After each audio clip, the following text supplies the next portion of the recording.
Before the avalanche, there was a warning. For days, heavy snow had been falling on Broad Peak. The new snow was loading the mountain, and experienced climbers were becoming concerned. Some teams packed their equipment and left. They believed the conditions had become too dangerous to continue. But one expedition stayed, led by Nirmal Purja, a climber famous for doing what others considered impossible. By then, Broad Peak was no longer just another mountain. It had become part of a much bigger goal. A goal that could place Purja in a category no climber had ever reached before. So why did he continue when others turned back? Was it confidence built from years of surviving extreme conditions? Was it the pressure of being known as the man who never stopped?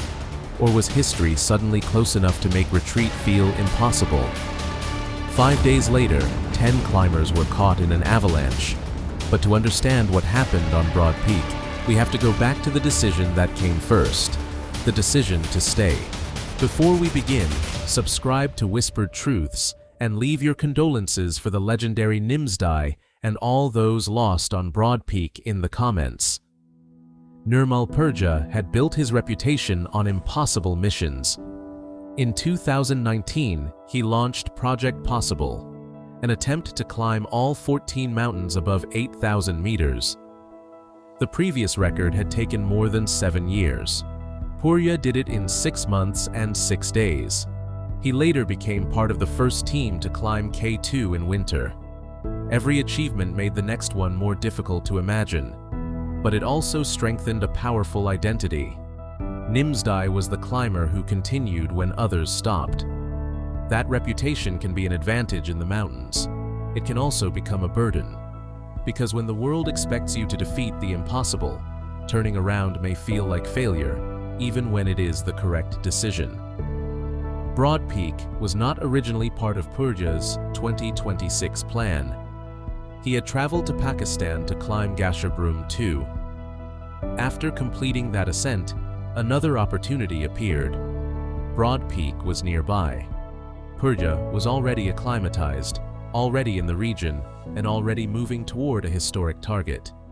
If he climbed Broad Peak, only Cho Oyu would remain before he could potentially complete a second ascent of all 14 8,000-meter peaks without supplemental oxygen.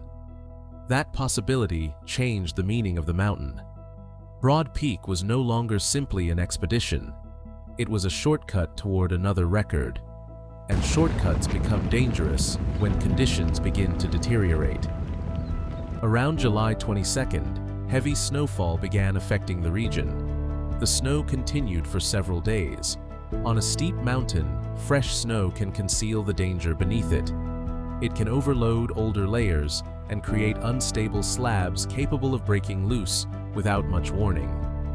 Other climbers recognized the risk. Experienced mountaineers David Klein and Ian Overton reportedly left Broad Peak on July 25th because they considered the conditions too dangerous. By then, many other teams had already departed, but Purja's expedition remained. This is where the story becomes difficult. There is no evidence that Purja ignored the danger deliberately. He may have believed the route was manageable. He may have received different forecasts or assessments. The team may have judged that a short weather window was worth the risk. But one fact is clear. Other climbers saw the same mountain and decided not to continue. Purja's team made the opposite choice. Was that exceptional judgment? Or was it overconfidence built through years of success? What do you think? Share your thoughts in the comments. On July 30th, 10 climbers moved above Camp 2 toward Camp 3. They were climbing at approximately 6,600 meters. The route crossed steep terrain known for avalanche danger. At around 9:30 in the morning, the mountain released. A massive avalanche swept across the slope.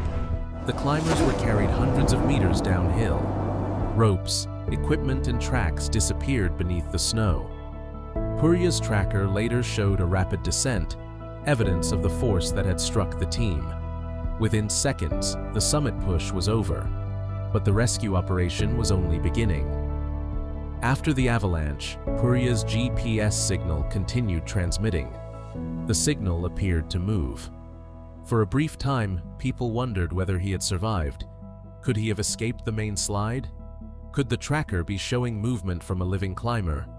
Or was the device simply being carried by the avalanche?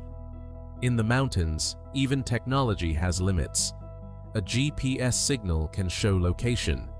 It cannot show whether the person carrying it is alive. Poor weather and dangerous terrain slowed the search. Rescuers were forced to work in the same unstable environment that had already claimed the team. The hope did not last. All 10 climbers were eventually confirmed dead, including Nirmal Purja. After the disaster, one question became impossible to avoid. Did ambition keep the team on Broad Peak? The timing matters. Purja had just completed Karakoram 2. Broad Peak was an opportunity he had not originally planned to pursue. And after Broad Peak, only Cho Oyu would stand between him and another historic achievement. That does not prove the record influenced his decision, but it shows what was at stake. Purja was not an inexperienced climber making an uninformed choice. He understood altitude, avalanches, and the consequences of bad weather. The tragedy may not have been caused by ignorance. It may have been a calculated risk that failed. Or it may have been a moment when confidence, momentum, and the desire for history made the danger appear more manageable than it really was. We cannot know exactly what he believed that morning. But mountaineering has a cruel rule. A calculated risk and a fatal mistake can look identical until the mountain decides the outcome. Nirmal Purja changed modern mountaineering.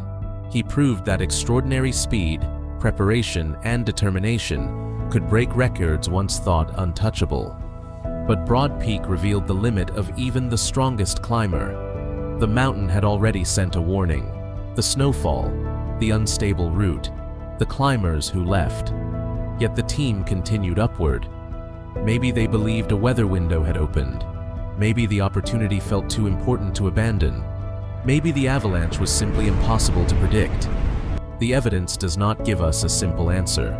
It gives us a decision and its consequences. 10 climbers went up, none returned. You can study a mountain. You can prepare for it. You can survive places that seem unsurvivable. But you never conquer the mountain. You only decide whether to enter its danger. If other climbers had already left, if heavy snow had been falling for days, and if a historic achievement was suddenly within reach, would you have continued? Or would you have turned around? Tell us what you think in the comments. For more true stories of ambition, danger, and disaster, subscribe to Whispered Truths. Because sometimes the most important moment in a tragedy is not when the mountain collapses. It is the moment someone decides to keep climbing.